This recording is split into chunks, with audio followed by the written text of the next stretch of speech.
सत्संगत जी प्यार से कहना, धन्यकार जी। सत्संगत जी, बाबा गुरबचन सिंह जी महाराज के जीवन पर लिखी गई पुस्तक जीवन शिक्षा, आप जी इसका आनंद लें। टॉपिक, यदि उस्ताद डांटे तो। एपिसोड 21। बाबा गुरबचन सिंह जी एक अथक इंसान भी थे। उन्होंने अपने शरीर से इतना काम लिया कि देखने सुनने वाले हैरान होते थे। वह चाहते भी यही थे कि हमारी युवा पीढ़ी, जिसने जीवन का सफ़र अभी तय करना है, इसकी कद्र करे और मेहनत से जी न चुराए। जिन लोगों ने बाबा जी को पास से देखा है, उनकी बुद्धि यह सोचकर हैरान हो जाती है कि बाबा जी घर परिवार, मिशन समाज, वर्कशॉप, सरोवर, डेयरी फार्म, खेती बाड़ी, मेडिसिन व अन्य विश्व कल्याण के कार्यों के लिए समय कैसे निकाल पाते हैं और सब तरफ पूरा ध्यान कैसे दे पाते हैं। लेकिन उन्होंने यह कर दिखाया। वह औरों के लिए प्रेरणा के स्रोत बने रहे। दास को याद है कि किस प्रकार वह प्रातः 4-5 बजे ही उठकर वर्कशॉप में सेवादारों को जगाते, फिर सैर करने जाते और फिर वापस वर्कशॉप पहुंच जाया करते थे। दिन में भी जब थोड़ा बहुत समय मिल जाता तो वर्कशॉप में पहुंच जाते। कई बार किसी ने कहा कि बाबा जी इन कारों की तरफ इतना ध्यान क्यों देते हो, तो हुजूर ने कहना, अगर कारें गाड़ियाँ ठीक होंगी तभी तो प्रचारों के लिए जगह जगह पहुंच पाएगी। इसीलिए गाड़ियों का ठीक ठाक चलना प्रचार के लिए बहुत आवश्यक है। बाबा जी दिन रात एक करके पेट्रोल संकट के समय इंजनों में इस प्रकार परिवर्तन करने में कामयाब हुए कि कारों के इंजन डीजल और तारपीन के तेल से चलाए जा सके। यह बात अलग है कि आज यह डीजल या गैस इंजन आम हो गए हैं, लेकिन उस समय इस वर्कशॉप में इन इंजनों की तब्दीली हुजूर के दिमाग की खोज व अथक परिश्रम का ही परिणाम थे। एक दिन की बात है, वर्कशॉप के 2 नौजवान सेवादारों को उस्ताद मान सिंह जी और दलबीर सिंह जी ने किसी गलती के कारण बहुत डांटा और गुस्से में आकर एक आध थप्पड़ भी लगाया था। बच्चे रोते रोते पूज्य निरंकारी राजमाता जी के पास शिकायत लेकर पहुंच गए। माँ के कोमल हृदय ने बच्चों की पीड़ा को अनुभव किया और जब बाबा गुरबचन सिंह जी कमरे में दाखिल हुए तो उनके चरणों में निवेदन किया, यह मासूम और कोमल बच्चे अपना घर बार, रिश्तेदार, संबंधी सब कुछ छोड़कर हमारे पास आए हैं। ये बच्चे हमारे पास उन महापुरुषों की अमानत है जिन्होंने इनको हमारी झोली में कुछ बन सकने के लिए डाला है। उनके विश्वास को कायम रखना है। अब वर्कशॉप के उस्तादों को समझा दो कि बच्चे अगर कोई गलती कर भी दे तो प्यार से ही समझाया करे, हाथ न उठाया करे। इन बच्चों को रोता हुआ देखकर मेरा दिल भी दुखी होता है। मैं माँ जो ठहरी, इनके चेहरों पर हंसी देखना चाहती हूँ, आँखों में आंसू नहीं। हुजूर बाबा जी ने राजमाता जी की सारी बात सुन ली और शाम को जब वर्कशॉप गए तो उस्ताद कारीगरों को अलग बुलाकर राजमाता जी की भावना उन तक पहुंचाई और समझाया, ये महापुरुषों के बच्चे प्यार से ज़्यादा सीख जाएंगे।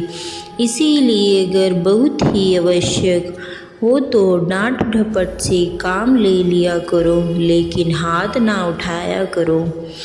दूसरी तरफ आप नौजवान सेवादारों के पास गए और उन्हें बड़े प्यार से समझाया। कुछ सीखने के लिए और कुछ बनने के लिए अपने उस्ताद कारीगर की हर तरह की डांट को दूध और घी की तरह सेहतमंद खुराक समझा करो। अगर यह आपको ऊंचा उठने के लिए हाथ भी उठा ले तो भी आपके हितैषी हैं, दुश्मन नहीं। इनका दंड भी तुम्हारे ऊपर दया है। इतनी शक्ति तुम्हें आने वाले समय में निखार बख्शेगी और एक दिन तुम भी उस्ताद कारीगर बन जाओगे। तुम्हारे ये उस्ताद तो तुम्हारे माँ बाप और बड़े बहन भाई की तरह हैं, जो जी भर कर प्यार भी करते हैं और शरारत या भूल चूक करने पर पिटाई भी कर देते हैं, लेकिन होते सदा हितैषी ही हैं। जाओ अपने उस्ताद को नमस्कार करो। उधर उस्ताद कारीगरों को संकेत किया कि इन्हें गले से लगा लो। यह दृश्य देखकर दास सोचने पर विवश हो गया कि सचमुच यह कितना अद्भुत शिक्षक है।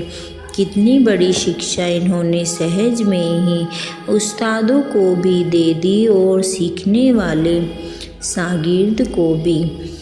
इन्हीं दिनों एक अन्य घटना घटी। रोज़ की तरह हुजूर बाबा जी ने सुबह सुबह ही उस्ताद मिस्त्री मान सिंह जी के घर पर का दरवाज़ा अपनी कुंडी से खटखटाया, उन्हें जगाया। प्रतिदिन तो वे पगड़ी पहनते हुए ही आपके साथ चल पड़ते, लेकिन उस दिन उन्होंने निवेदन किया कि हुजूर आप सैर करके अन्य कामों का निरीक्षण करके वर्कशॉप पहुँचे। दास भी अभी पहुँच जाता है। हुजूर बाबा जी बाकी सब कामों को देखकर वर्कशॉप में पहुँच गए। नंकारी वर्कशॉप में एक इंजन पिछले 2-3 दिनों से मरम्मत के लिए खुला पड़ा था।